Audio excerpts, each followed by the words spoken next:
my dear students, we are back with the new lecture और ये type 14 है। तो टाइप 14 में हम फोकस करेंगे kinetic energy of the body. किस पे फोकस करेंगे?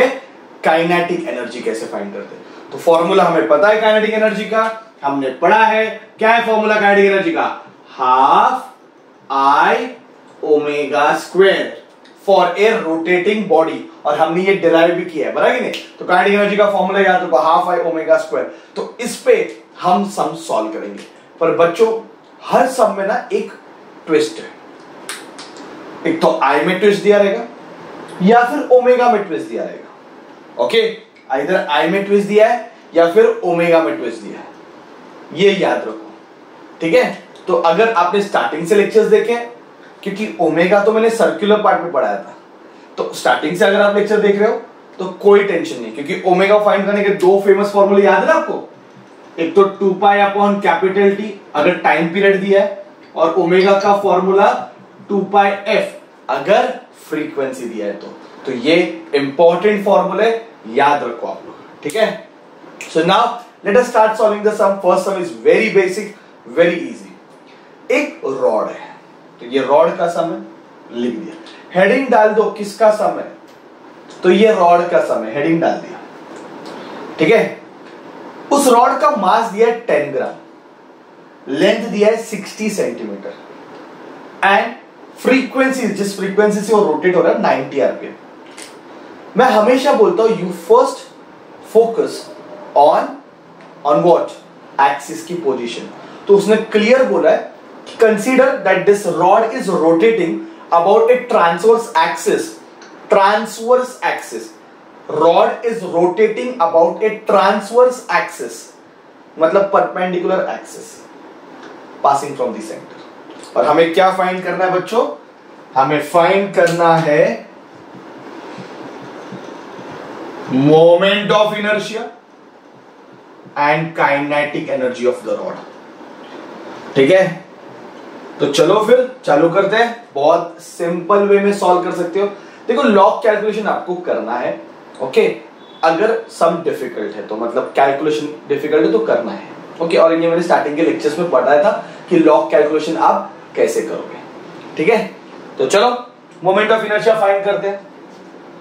Moment of inertia of rod, heading डालना है बॉस, अबाउट एक्सिस। कौन सा एक्सिस है बच्चा? Transverse axis, okay? Passing from, कहां से पास हो रही बच्चों? सेंटर। फॉर्मूला क्या है? याद करो, रॉड का फॉर्मूला ml²/12। तो याद रखो, मतलब काइनेटिक एनर्जी का formula half I omega square. Hardly कोई सब में आई देगा वो, तो वो हमेशा याद रखो, आई अपने को फाइंड ही करना पड़ेगा। इसलिए तो इतने सारे फॉर्मूले हमने रेडी किए आई के। फिर वो रॉड रहेगा तो ml²/12 यूज कर सकते हो, डिस्क रहेगा तो mr²/2 यूज कर सकते हो, डिपेंड एक्सिस कहां से पास हो रही है, ठीक है? तो बच्चों आई फाइंड कर सकते इजीली। आई का वैल्यू, मास कितना दिया है? 10 ग्राम। चलो इसको मैं लिखता हूं 10⁻⁻² kg। कन्वर्ट समझा? ग्राम को मैंने किस में कन्वर्ट किया? kg में। क्या मल्टीप्लाई किया? 10⁻³ तो -3 और ये 10 है तो -2 हो गया। इसको लिखो 0.6 मीटर, है कि नहीं? सेंटीमीटर को मीटर में किया, और 90 आरपीएम, ये तो बहुत पहले बताया। डिवाइड बाय 60 कर, 3 जा 2 जा, तो 1.5 हर्ट्ज। तो ये सारे वैल्यूज मैंने लिख दिए। मास 10⁻² kg, लेंथ दिया है 0.6 meter, frequency 1.5 hertz. I find करना है, फॉर्मूला याद रख, ml²/12। अच्छा, ये तो लिखा है ना ऑलरेडी हमने।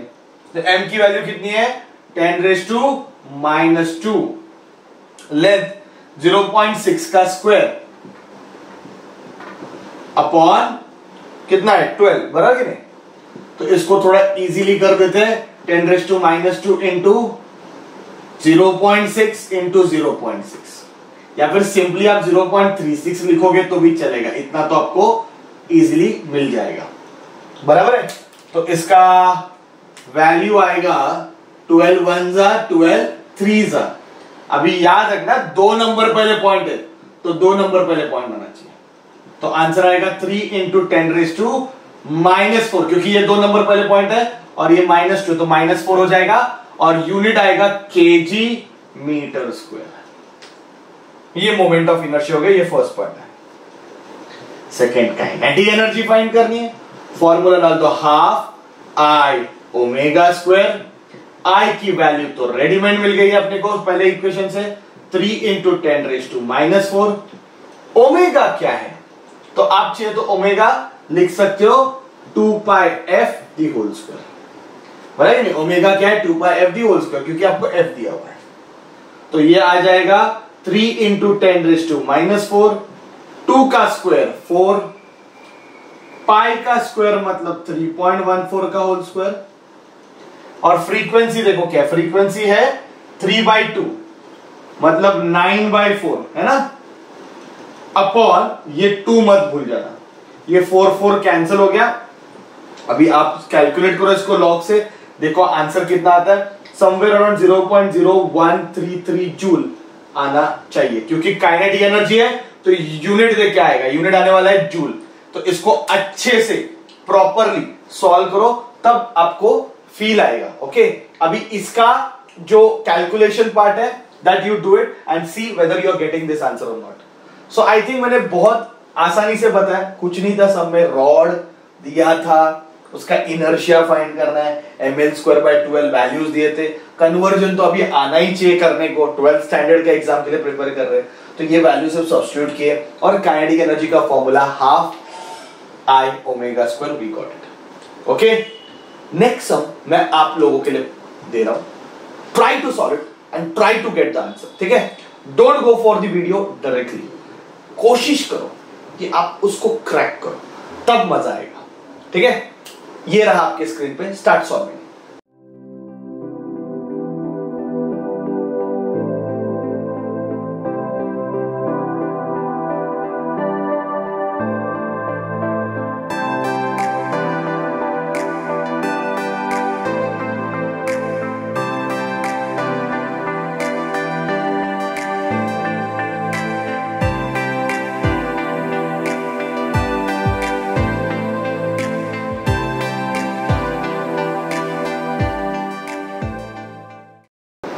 I hope you got the answer. So that's it.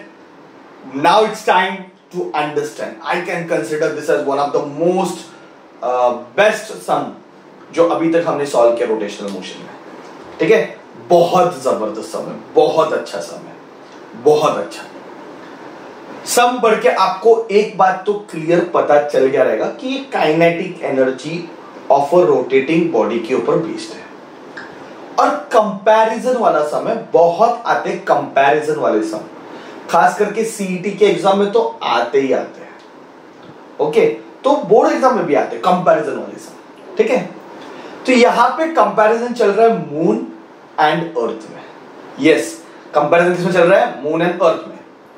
Clear बोला है, मास of moon is 1/81 times mass of the earth, radius of the moon is 1/3.7 times radius of the earth।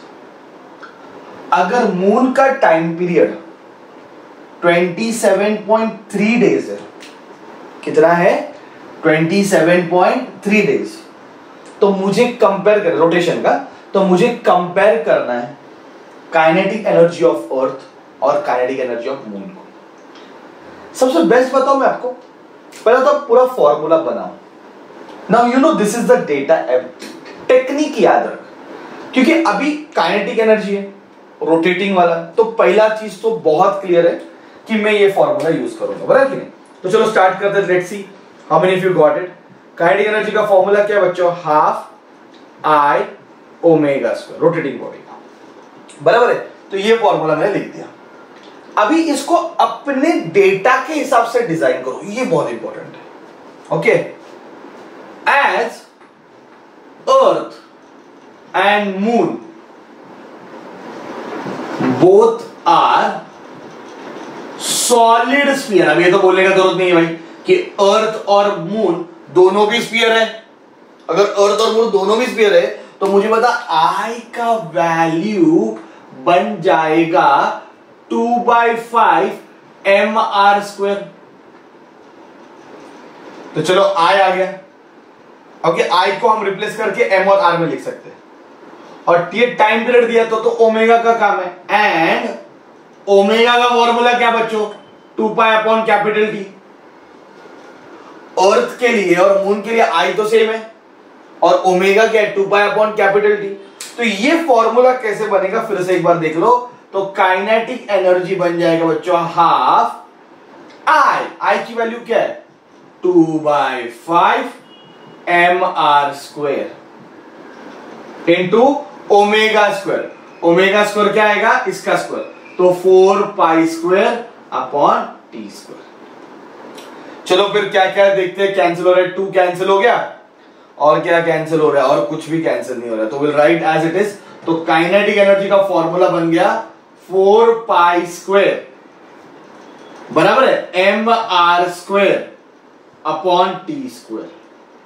Kinetic energy का formula बन गया 4π² mr²/T²। अभी मुझे बताओ kinetic energy of earth upon kinetic energy of moon चाहिए, बराबर नहीं? अपने को तो रेशियो फाइंड करना है। 4π² कैंसिल हो गया, मास के साथ डायरेक्ट रिलेशन है, मास के साथ, तो ये लेने का तो ये तो कैंसिल हो जाएगा, मास के साथ डायरेक्ट रिलेशन है। तो अभी कैसे लिखेंगे, देखो मास of earth upon mass of moon, ये समझा? काइनेटिक एनर्जी और मास का डायरेक्ट रिलेशन है। अच्छा, काइनेटिक एनर्जी और रेडियस का भी डायरेक्ट रिलेशन है, तो कैसे आएगा बताओ, radius of earth upon radius of moon the whole square, बराबर है? पर टाइम पीरियड के साथ उल्टा रिलेशन रखना है, तो उल्टा हो जाएगा, टाइम पीरियड ऑफ मून ऊपर जाएगा और अर्थ नीचे रहेगा, द होल स्क्वायर। बात समझ में आ रहा है ना? Mass of earth upon mass of moon direct relation है, radius of earth upon radius of moon the whole square, और टाइम के साथ उल्टा रिलेशन है, इनवर्स है तो उल्टा हो जाएगा। अब मुझे लग रहा है कोई प्रॉब्लम नहीं है। Kinetic energy of earth upon kinetic energy of moon is equal to what is mass of earth upon mass of moon, mass of earth upon mass of moon. Mass of moon इधर लेके आओ, 18 ऊपर चला जाएगा, तो इसका answer आएगा 81। Radius of earth upon radius of moon, what is radius of earth upon radius of moon, 3.7 पर स्क्वायर है ना, और टाइम पीरियड ऑफ मून कितना दिया है, 27.3 डेज, और अर्थ का तो अपने को सबको पता है 1 डे रहता है रोटेशन का, द होल स्क्वायर। सिर्फ मल्टीप्लीकेशन है, सिर्फ स्क्वायरिंग आप हाथ से भी कर सकते हो, but better to go for the log. इसको बहुत अच्छे से अपन लिख सकते हैं। इसका आंसर कंपेयर करो, 8.264 इंटू 10⁵ के आसपास आना चाहिए। रेशियो है ना, तो यूनिट नहीं आएगा, क्योंकि जूल अपॉन जूल है, तो जूल जूल क्या हो जाएगा, कैंसिल हो जाएगा। देखा, टेक्निक समझ में आ रहा है? मुझे काइनेटिक एनर्जी का रेशियो फाइंड करने का था, फॉर्मूला तो हाफ आई ओमेगा स्क्वायर है, पर रेशियो फाइंड करने से पहले ये फॉर्मूला को मैंने मेरे हिसाब से डिजाइन किया। मैंने इसमें, क्योंकि मेरे को ये दिया था ना, आर दिया था, एम दिया था, टी दिया था, तो आई से हमें एम और आर में लिख सकते हैं, और ओमेगा को टी में लिख सकते हैं। तो दोनों फॉर्मूले रेडी किए। स्फीयर का फॉर्मूला क्यों लगा ये तो क्लियर हो गया रहेगा, वैल्यू सब्स्टिट्यूट किया, सॉल्व हो गया। ठीक है, तो I think this is going to be the easy one. Ratio वाले सम पे फोकस करो, रेशियो वाले सम पे फोकस करो, बहुत इंपॉर्टेंट है। और डिस्क्रिप्शन में तो मैंने और सम्स दिए ही है, तो आपको जाके सॉल्व करना है। आई होप काइनेटिक एनर्जी वाले सम आपको समझ में आ गए रहेंगे। ठीक है, टेक्निक याद रखो, कभी भी वो आई देगा नहीं, दिया तो अच्छी बात है, नहीं देगा तो कौन सी बॉडी है उसका आई सब्स्टिट्यूट करना है। और ओमेगा एक तो 2πn फ्रीक्वेंसी के फॉर्म में, या फिर 2π/T। ठीक है बच्चों, so that's it. I hope it is clear to you. Please solve the sums which is given in description box, and then you go for the next lecture. Okay? Thank you very much.